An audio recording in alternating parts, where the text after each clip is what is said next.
What's up, Rockstars? Today I have a news video for you. We got a lot of stuff to look over, either new stuff that I haven't covered before or stuff that's coming up that I'm excited about or that's coming up very soon. There's a major, huge game coming out this month, literally very, very soon. I'm going to tell you guys about, and maybe even some stuff you don't actually care about right now.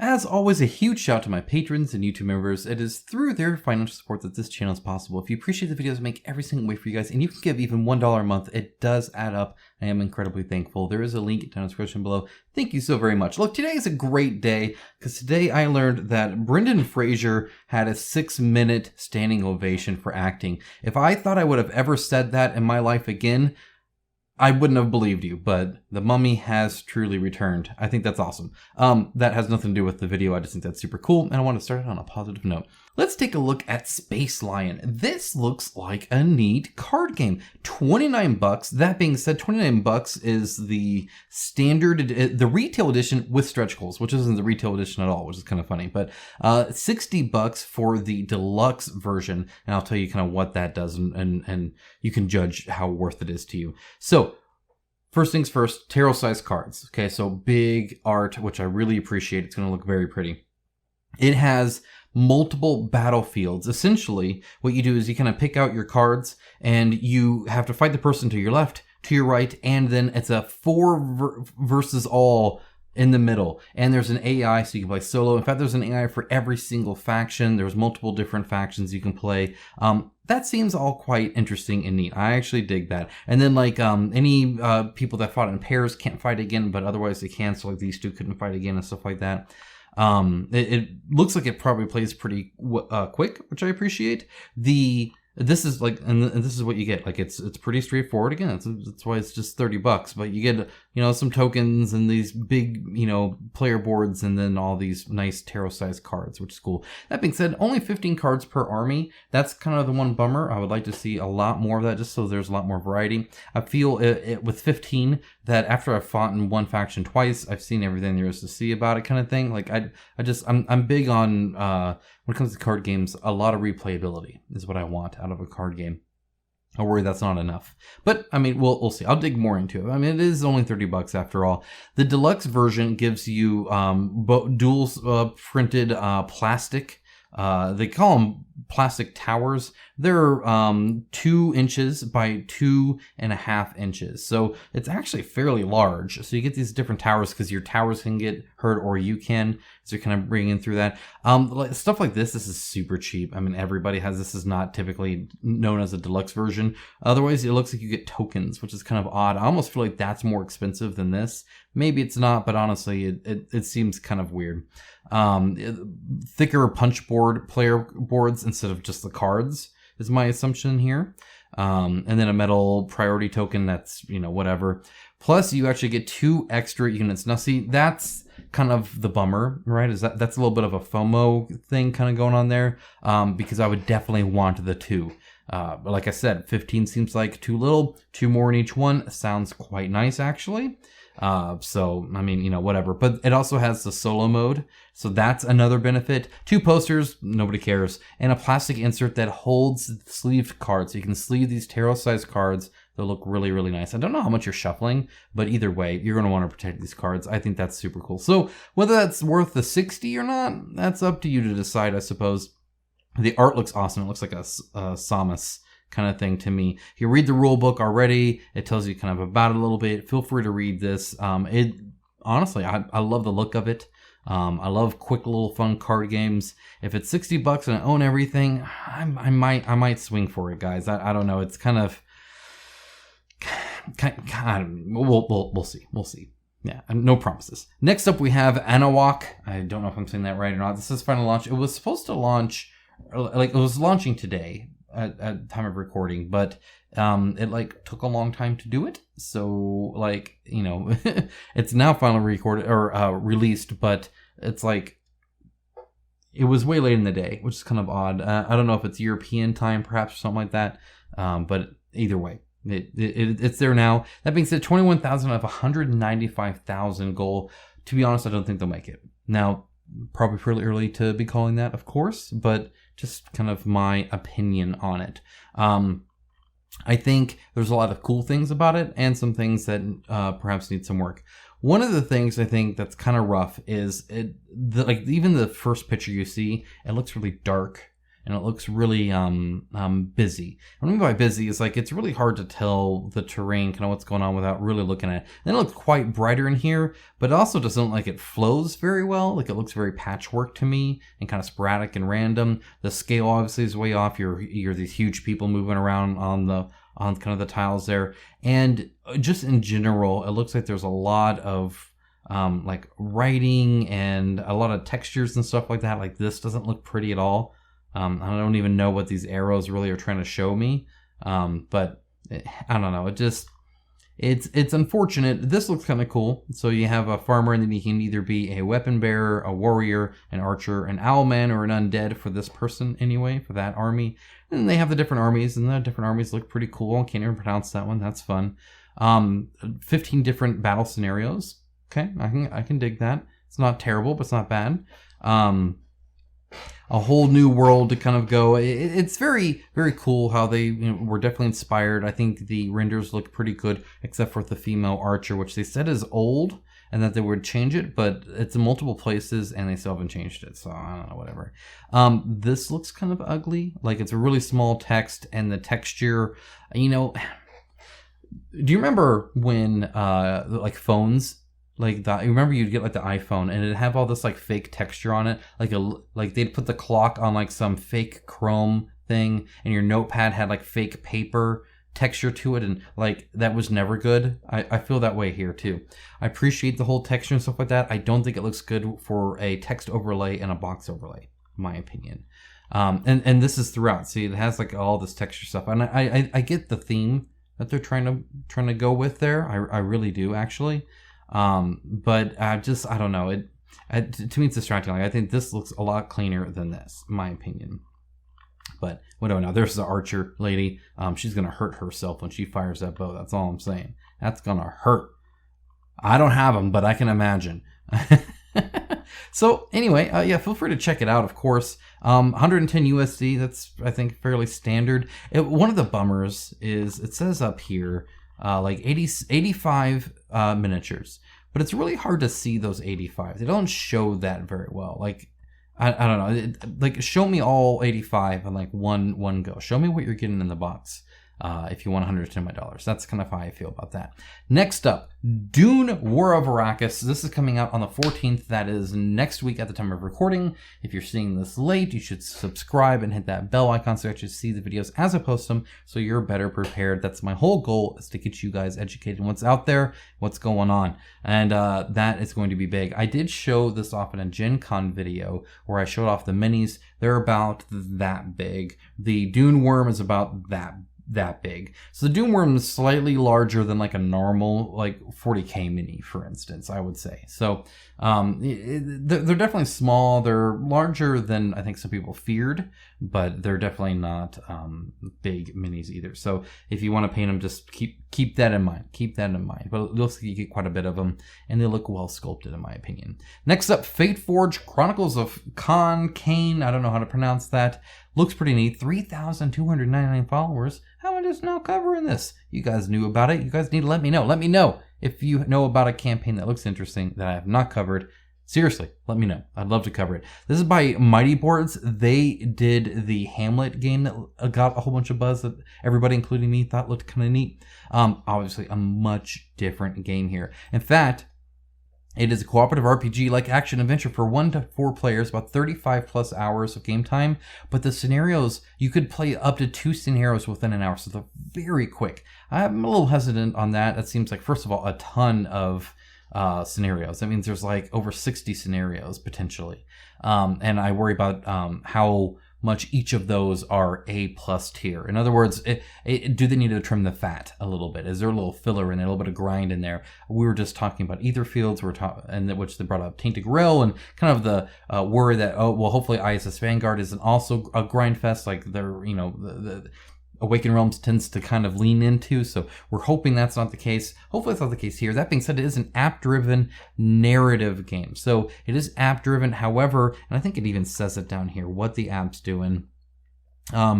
The app guides you like a true game master. It handles all the bookkeeping, tells the story, and sets the atmosphere. So you can enjoy playing the actual gameplay. In other words, it's kind of like a narrative app that handles like spawns and stuff like that. But for the most part, you're still playing the game. And then that just accentuates it, helps out. It's a helper app / narrative app. But it does look like it's probably required. I don't know if there's any cost savings there. There should be in shipping if nothing else, because you're not shipping some big, heavy storybook, I'm assuming. But yeah, so that's there as well. Feel free to take a look at that. We also have Ahotnik. I referenced this before a while back, actually. It's this weird kind of like Pacific Rim style mech arena game. It's kind of interesting to see. I have no idea exactly how it's going to do. It definitely, the UI, like the art style looks cool. That board looks very boring and abstract and unfortunate for something that has some cool mech on mech fights. So, but I'll reserve my judgment. Looking forward to seeing this. Just want to remind you guys that this is coming up. Also, Slay the Spire, that's still coming up as well. 3,662. That is coming here actually quite soon, I believe. I can't remember the exact date at the time of filming right now off the top of my head. I'm not going to waste time in the video on that, but it is coming up, and yeah, feel free to check it out. And if you're itching for it, or if you've never heard of it, or you've heard of it and you want to try it, the video game's normally pretty cheap as well. Next up, Alex from Gamefound. He said he's only going to say that when he's doing a Gamefound centric and specific video, but really he should just be saying Alex from Gamefound kind of all the time now. He shuttered Board Game Co., the company, and he works now for Gamefound, so really it's from Gamefound. Board Game Co. is part of Game, anyway, whatever. He's saying it's essentially, I'll say it here, it's just going to be super compartmentalized, but I don't know how well that'll work out for him. It's very hard for me to like separate videos, because I tend to like mesh things together, and my thoughts are my thoughts, and they transcend stopping and starting recording of a separate video. So I don't know. Anyway, good luck to that. He even messes up, I think, like at the end. He'll have to get used to it. There's a lot to get used to there. But Gamefound, through their employee Alex, was talking about some new features I want to let you guys know about. Specifically, a stable pledge. What is stable pledge? First of all, it's an optional opt-in for the creators. Don't expect this on everything. And that's kind of one of my worries, is that I don't think it'll help in any situation where you would actually really need it. What I mean by that is, well, I guess I should explain the stable pledge real quick. Essentially, you can pledge it, and then they are saying, we promise prices will not increase more than 10%. And he lists like VAT and shipping and you know pledge cost or whatever. Like I don't know if it's just one of those or if it's all of them or overall cost. That was kind of hazy right now. But either way, if it's just more than 10%, you can request a full 100% refund. They will then refund you, and then Gamefound will refund their portion of that. So the company's not out as much money. They're still out money, right? But either way, you get that 100%, which is quite nice. And definitely that's super good. However, with it being opt-in, I am very doubtful on the impact this will actually have on anything worthwhile. Not that you wouldn't want to refund, something that is popular and doing well financially that is offering refunds. But anytime that you're worried about a refund at all, that's the issue I think we really have. I mean, yeah, it sucks when they keep 20% or less. I mean, it seems the percentage keeps going up. It was 10, then it's 12, then it's 15, then it's 17, then I've seen 20% where you're only getting 80% back. So who knows? Maybe eventually they'll just stop doing it altogether. But the people opting into this aren't the ones that you're super sketch about, I would imagine. So yeah, and them offering to refund that portion, I don't know what happens if they don't. If they don't have the money to refund, that's the problem. Stuff like Blacklist games, stuff like that, that's the worry. He mentions the $1 pledge and stuff like that, but none of that's because Come On is taking 17% and not giving it back. That's not why people have an issue. People have an issue because prices are increasing after they're first advertised, campaigns are launching without even listing shipping, and because companies like Blacklist Games, Peterson Games, and these other companies, Mythic Games, are struggling to even give us the product that they promised. Nonetheless, offer even portion of a refund. And so that portion that Gamefound's giving them, I guess it's a good idea. I think I support it. I just severely doubt it's going to actually solve the problem that I think they're hoping it will, if that makes sense. Hopefully that makes sense, but it's there, and that's cool. I apologize, my chair's really loud. So that's neat. The other, I guess, big thing here, Facebook and Google login, that's fine, that's whatever. You can now subscribe to an entire creator and just get notified every time they launch something. Typically, anytime a creator does anything like, like this, I think one of the, so a lot of times, instead of this, they'll have like a backer kit thing or something like that where they get your email. That's why they're doing that, so they can email you for anything. But Kaan just emailed anybody that's ever given them their email for any reason ever, if you backed anything or anything like that, some NFT cards. So like these companies are already willing to email us way more than we want to outside of the system. This does allow you to follow it though, which is kind of nice. That's fine. So if you really like Chip Theory games, and you can just follow them and then be notified anytime Chip Theory Games launches anything on Gamefound. So that's neat. Yeah, nothing wrong with that. There's some stuff for actual creators. We don't care too much about that. If you are a creator and you're watching, first of all, hello. Thank you for checking out what we're concerned about as consumers, but also you get some cool tools there. You can see how many people are following stuff at the high level. I thought you already could, but maybe you couldn't. Either way, you can see, oh, look, 34,000 are Tainted Grail, and Nexus is 1.9 thousand or whatever. So there's that, and then some more statistics stuff, and that's really it for now. So, yeah, that stable pledge thing's kind of interesting. I think there was one more thing I wanted to mention, so I'm going to check that out. Yes, okay, so the other thing you can do is they're going to start working, they haven't gotten it yet, where, brace yourselves, I don't know if you've ever seen another pledge manager do this. You're able to launch the pledge manager without charging shipping right away. Yes, Gamefound actually forces you, if you didn't launch on Gamefound. So if you launched on Kickstarter and you're using it just as a pledge manager, you have to have shipping day one. It forces you to. When you're entering your product, it asks for the stuff for shipping right then and there. You can't add a product otherwise. If you start on there, you already have your product there, and obviously you weren't charging shipping when you first offered it on the campaign page, so you don't on the PM. So there's like two different versions of the pledge manager, and they're kind of out of sync in functionality. Hopefully, and they didn't speak to this directly, maybe this is a little bit too technical, but hopefully they're synchronizing that so updates kind of run smoothly for everybody, and there's not some weird tiered system of user that get different feature sets, because that's really hard to maintain anyway, and it can get kind of confusing, I imagine, in the back end. So hopefully that's what they're doing there. But yeah, either way, speaking of that, let's stay on Gamefound. Uprising, disclaimer, Uprising, I helped with their campaign, helping design it and kind of craft the message and kind of what they're doing there. So for this campaign, and I was paid for that. But what I wasn't paid for and what I didn't even know about was that they're going to add some trays. They added 4 trays to the pledge manager, which is now open. $29, $30 for 4 trays. That's a little bit less than $10 a tray. That seems expensive to me, but I have no idea how much it costs to actually manufacture this.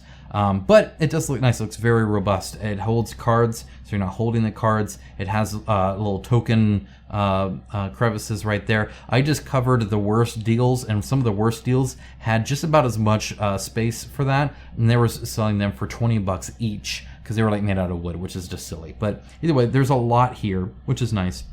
But I know it says only $29. $29 seems a bit much for me, but it is nice. It looks super useful, which is good, and I'm sure it's quality. I mean, they're all about quality there. So, yeah, take it or leave it, I guess.